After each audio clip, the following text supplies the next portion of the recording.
وہ صفات عظیم جس نے اسلامی تہذیب کو بام عروج تک پہنچایا تھا ناپید ہو چکی اور محض ظاہری شان و شوکت باقی رہ گئی، تو سن 1258 ہجری میں منگول طوفان نے اس بچی کھچی ظاہری شوکت کو بھی نابود کر دیا۔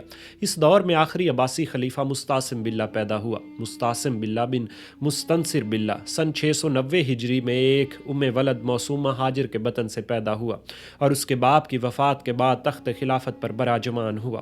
اس خلیفہ میں بلند ہمتی اور بیدار مغزی کی کمی تھی، اگرچہ دینداری اور اتباع سنت کی جانب مائل تھا، مگر اپنا وزیر معی الدین الکمی کو بنا رکھا تھا۔ وہ عباسیوں کا مخالف اور علویوں کا طرفدار تھا۔ الکمی نے عہد وزارت پر فائز ہوتے ہی خلیفہ کو کٹھ پتلی کی طرح اپنے ہاتھ میں لے لیا اور اس کو عضو معطل بنا کر سیاہ و سفید کا مالک و مختار بن گیا۔ الکمی نے علویوں کو آگے بڑھانا اور ہر قسم کی رعایتوں سے مستفید کرنا شروع کر دیا۔ دیلمیوں کے زمانے میں جو بدعات جاری تھیں ان کو پھر سے زندہ کیا، اور جس کا نتیجہ یہ ہوا کہ شیعہ سنیوں میں وہی فسادات پھر برپا ہونے لگے جو دیلمیوں کے عہد اقتدار میں برپا رہتے تھے۔ ساتھ ہی الکمی اس کوشش میں بھی مصروف ہوا کہ کسی طرح عباسیوں کا نام و نشان گم کر کے بغداد میں علویوں کی حکومت پھر سے قائم کرے۔ بغداد میں بعض سمجھدار اور الکمی کے ان خیالات فاسد سے خبردار لوگ بھی موجود تھے۔ انہوں نے خلیفہ کو الکمی کی غدارانہ کوششوں اور منصوبوں سے آگاہ کیا۔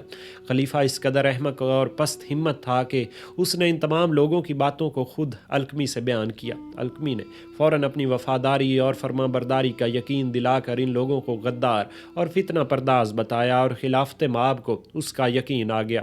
الکمی کا اقتدار اور بھی زیادہ بڑھ گیا اور خیر خواہوں کی زبانیں نصیحت گری بند ہو گئیں۔ اس کے بعد الکمی نے خلیفہ کو لہو و لعاب اور شراب نوشی کی جانب مائل کر دیا اور اندیشہ سے ہمیشہ کے لیے محفوظ ہو گیا۔ چند روز کے بعد خلیفہ کے بیٹے ابو بکر نے شیعان کی دست درازیوں کو روکنے کے لیے خود بغداد کے محلہ کرخ پر حملہ کیا جو شیعان کی آبادی تھی، اور الکمی کی نسبت بھی سخت سست الفاظ کہے۔ اس نے خلیفہ سے شکایت کی، مگر خلیفہ نے اپنے بیٹے کا لحاظ کیا اور الکمی کی حسب منشا ابو بکر کو سزا نہ دی۔ اس سے الکمی کی غداری میں اور بھی اضافہ ہوتا چلا گیا۔ اس نے چنگیز خان کے پوتے ہلاکو خان سے، جو تاتاریوں کا سردار اعظم اور خراسان وغیرہ ممالک کا بادشاہ تھا، خط و کتابت شروع کی۔ ہلاکو خان کے پاس جب الکمی کا پہلا خط پہنچا تو ہلاکو خان نے اس پر زیادہ توجہ نہ دی۔ الکمی نے لکھا کہ میں بڑی آسانی سے بلا جدال و قتال خلیفہ بغداد اور ملک عراق پر آپ کا قبضہ کرا دوں گا، آپ اس طرف ضرور فوج کشی کریں۔ اس کے جواب میں ہلاکو خان نے الکمی کے ایلچی سے کہا کہ الکمی جو وعدہ کرتا ہے اس کے لیے کوئی کافی ضمانت نہیں ہے، ہم اس کی بات پر کس طرح یقین کر لیں؟ اور اگر بیان کی جائے تو حقیقت بھی یہی تھی کہ خلیفہ کی کثرت افواج اور عربوں کی بہادری اور اہل بغداد کی شجاعت سے مغل بہت مرعوب تھے، اور شام کے ملک میں ان کے لشکر کو عرب قبائل کے مقابلے میں شکستیں بھی حاصل ہو چکی تھیں۔ الکمی نے خلیفہ کی خدمت میں حاضر ہو کر محاصل ملکی کی کمی اور فوج کی تنخواہوں کے زیادہ ہونے کی شکایت کر کے تخفیف لشکر کی تجویز پیش کی، اور خلیفہ نے اس تجویز کو منظور کر لیا۔ لشکر بغداد کا بڑا حصہ دوسرے شہروں اور ولایتوں میں منتشر کر دیا گیا۔ جو تھوڑے بہت آدمی بچے تھے ان کی تنخواہوں کی ادائیگی کے لیے یہ صورت اختیار کی گئی کہ بازار کا محصول وصول کرنے کی لشکریوں کو اجازت دے دی۔ اس سے شہر والوں کو سخت اذیت پہنچی اور لوٹ مار کا ایک نیا بازار شہر میں گرم ہو گیا۔ فوج کے بہت سے دستوں کو وزیر نے موقوف کر کے نکال دیا اور خلیفہ سے کہہ دیا کہ ان کو تاتاریوں کی روک تھام کے لیے سرحدوں پر روانہ کیا گیا ہے۔ مقام حلہ میں شیعان کی آبادی زیادہ نہ تھی۔ حلہ کے شیعان کو آمادہ کر کے ان سے ہلاکو کے پاس خطوط بھجوائے جن میں لکھا کہ ہمارے بزرگوں نے بطور پیش گوئی ہم کو یہ خبر دی تھی کہ فلاں سن میں فلاں تاتاری سردار بغداد اور عراق پر قابض ہو جائے گا، اور ان کی پیش گوئی کے موافق آپ ہی وہ فاتح سردار ہیں، اور ہم کو یقین ہے کہ آپ کا قبضہ اس ملک پر ہونے والا ہے، لہٰذا ہم قبل از وقت آپ کی فرمانبرداری کا اقرار کرتے ہیں اور آپ سے اپنے لیے امان طلب کرتے ہیں۔ ہلاکو خان ان کے قاصد کو بخوشی امان نامہ لکھ کر دے دیا، اور ہلاکو خان کے دربار میں نصیر الدین طوسی کو بڑا رسوخ حاصل تھا اور وہ وزارت کی خدمات انجام دیتا تھا۔ الکمی نے نصیر الدین طوسی کو خط لکھا کہ جس طرح ممکن ہو ہلاکو خان کو بغداد پر حملہ کرنے کے لیے ترغیب دو، اس وقت عباسیوں کی تباہی کے لیے بہترین موقع حاصل ہے۔ ساتھ ہی ہلاکو خان کے نام عریضہ روانہ کیا، اور اس عریضے میں لکھا تھا کہ میں نے بغداد کو فوجوں سے خالی کر دیا ہے اور سامان حرب سب باہر بھیج دیا ہے۔ اس سب سے بڑھ کر آپ کیا ضمانت چاہتے ہیں؟ اس عریضہ کو ساتھ ہی والی اربل سے ایک درخواست ہلاکو خان کے نام بھجوائی، اور اس میں بغداد پر حملہ کرنے کی ترغیب دی گئی تھی۔ ہلاکو خان کے پاس یہ خطوط اس وقت پہنچے جب وہ کرامتا یعنی اسماعیلیوں سے قلعہ الموت فتح کر چکا تھا اور اسماعیلیوں کے آخری بادشاہ کو گرفتار کر چکا تھا۔ ہلاکو خان نے نصیر الدین توسی سے مشورہ طلب کیا۔ نصیر الدین نے کہا کہ علم نجوم سے تو یہی معلوم ہوتا ہے کہ بغداد پر آپ کا قبضہ ہو جائے گا، اس لیے بغداد پر حملہ آور ہونے میں آپ کو کوئی نقصان نہ پہنچے گا۔ چنانچہ ہلاکو خان نے ایک زبردست فوج بطور مقدمۃ الجیش بغداد کی جانب روانہ کی۔ جب اس لشکر کے قریب پہنچنے کی خبر مستعصم باللہ نے سنی تو فتح الدین داؤد اور مجاہدین ایبک کو 10,000 سواروں کے ساتھ روانہ کیا۔ اس لشکر کا سپہ سالار فتح الدین تھا، جو تجربے کار سپہ سالار اور بہادر شخص تھا۔ مغلوں کے لشکر کو شکست ہوئی اور وہ میدان جنگ سے فرار ہوئے۔ فتح الدین نے اس جگہ قیام کرنا مناسب سمجھا، مگر مجاہدین نے اپنی ناتجربہ کاری سے تعاقب کرنے پر اصرار کیا۔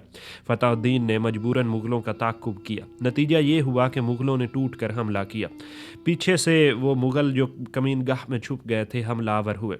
لشکر بغداد بیچ میں گر کر حواس باختہ ہو گیا۔ فتح الدین میدان جنگ میں مارا گیا اور مجاہدین نے بھاگ کر بغداد میں دم لیا۔